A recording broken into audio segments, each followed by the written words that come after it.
The things I wish I knew before becoming a chef, episode 1. Before you decide to become a chef, let me ask you one question. What if I told you that there are few lessons that could save you years of frustration, help you avoid mistakes that almost every new chef make you grow more faster in your career? I wish someone had shared these lessons with me when I first started. I would have changed the way I approach the profession from day one. So today, let me share the first 5. Number 1, cooking is only one part of being a great chef. Many people think being a chef is all about cooking delicious food. It is not. Organization, cleanliness, teamwork, communication, and discipline are just as important. A chef who cooks well but lacks these qualities will struggle in a professional kitchen. Number 2, master your knife skill as early as possible. Your knife is your most important tool. The better your knife skill, the faster, safer, and more confident you become. Don't rush to learn fancy recipe before mastering the basics. Number 3, don't be afraid to ask questions. Some new chefs stay quiet because they are afraid of looking inexperienced. I learned that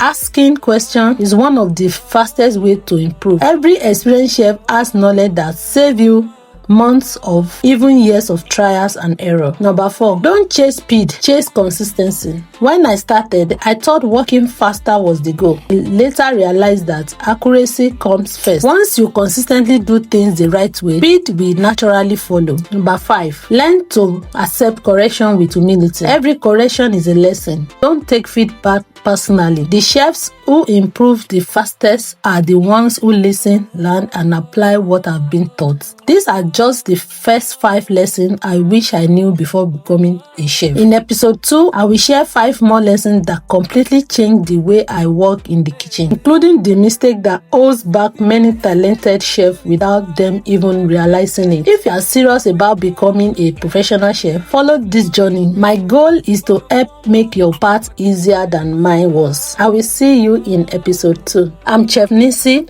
Bye.